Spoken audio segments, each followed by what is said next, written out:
બાયડમાં અંબાજી જતા પદયાત્રીઓ માટે વિસામાનો પ્રારંભ કરાયો। બાયડ માલપુરના ધારાસભ્ય ધવલસિંહ ઝાલા દ્વારા વિસામાનો પ્રારંભ કરાયો। જય અંબે યુવક મંડળ બોરમઠ દ્વારા અંબાજી જતા પદયાત્રીઓ માટે સતત 18 વર્ષથી વિસામો કરવામાં આવે છે। આ વિસામામાં જમવા રહેવાની તથા નાસ્તાની સુવિધા આપવામાં આવે છે। અંબાજી જતા પદયાત્રીઓ માટે બાયડમાં ઠેર ઠેર વિસામા શરૂ કરાયા। બાયડમાં વિસામાના પ્રારંભ સમયે બાયડ માલપુરના ધારાસભ્ય ધવલસિંહ ઝાલા તથા મોટી સંખ્યામાં લોકો ઉપસ્થિત રહ્યા। બાયડમાં અંબાજી જતા પદયાત્રીઓ માટે વિસામાનો પ્રારંભ કરાયો। બાયડ માલપુરના ધારાસભ્ય ધવલસિંહ ઝાલા દ્વારા વિસામાનો પ્રારંભ કરાયો। જય અંબે યુવક મંડળ બોરમઠ દ્વારા અંબાજી જતા પદયાત્રીઓ માટે સતત 18 વર્ષથી વિસામો કરવામાં આવે છે। આ વિસામામાં જમવા રહેવાની તથા નાસ્તાની સુવિધા આપવામાં આવે છે। અંબાજી જતા પદયાત્રીઓ માટે બાયડમાં ઠેર ઠેર વિસામા શરૂ કરાયા। બાયડમાં વિસામાના પ્રારંભ સમયે બાયડ માલપુરના ધારાસભ્ય ધવલસિંહ ઝાલા તથા મોટી સંખ્યામાં લોકો ઉપસ્થિત રહ્યા। ભાદરવી પૂનમ માં અંબાનો લાખોની સંખ્યામાં શ્રદ્ધાળુઓ અંબાજી ખાતે દર્શનાર્થે જતા હોય છે ત્યારે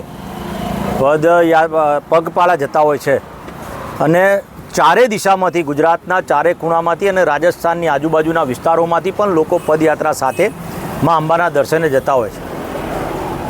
શ્રદ્ધાળુઓને અને વિનંતી કરવાની ખાસ કરીને કે ભાઈ તમે જ્યાં પણ દર્શનાર્થે પદયાત્રામાં ચાલતા જતા હોય ત્યારે વિરુદ્ધ દિશામાં ચાલવું હોય, એટલે ગાડીઓ આવતી હોય એનું મોઢું તમારી સામે રહે એવી વિરુદ્ધ દિશામાં ચાલીએ, જેથી કરીને કોઈ દુર્ઘટના ના બને અને કોઈનું અવસાન ના થાય કે કોઈ ઈજાગ્રસ્ત ના થાય।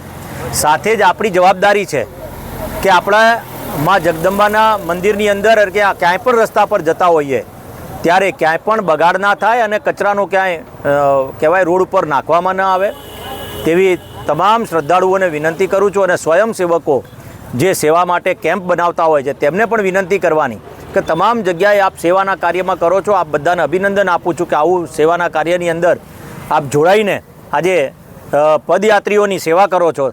સાથે આપણે ચોખ્ખાઈ પણ રાખીએ અને તમામ નાગરિકોને ફરીથી વિનંતી કરું છું, આજે આ બોરમઠના મહાકાળી યુવક મંડળ દ્વારા જય અંબેનું અહીંયા ઉદ્ઘાટન પ્રસંગે અહીંયા ઉપસ્થિત છું ત્યારે આ તમામ નાગરિકોને વિનંતી સાથે સૂચના પણ આપું છું કે આપણે એક જવાબદાર જાગૃત નાગરિક છીએ અને મા અંબાના દર્શને જઈએ છીએ ત્યારે મા અંબા પણ એવું ઈચ્છે છે કે મારા શ્રદ્ધાળુઓને સહેજ પણ આંચ ના આવે, તો એની સાવચેતી રાખવાનું કામ આપણે કરવાનું છે।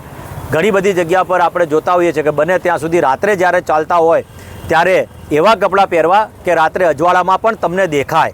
ઘણા એવા હોય કે કાળા કપડાં પહેરીને ચાલતા હોઈએ છીએ, પરંતુ એમ કહેવાય કે ભાઈ સફેદ કપડાં એટલે આછા કપડાં પહેરશો જેથી કરીને દૂરથી દેખાઈ શકે। એટલે તમામ જય અંબે બધા નાગરિકોને અને શ્રદ્ધા પદયાત્રીઓને મારા ફરીથી માં જગદંબા તમારા પર આશીર્વાદ બનાવી રાખે, તમામ નાગરિકોની મનોકામના પૂર્ણ કરે અને તંદુરસ્તી ફેરવે અને સમાજ અને પરિવારની અંદર પોતાનું નામ રોશન થાય અને પ્રગતિ થાય તેવી માં જગદંબાને મારી પ્રાર્થના।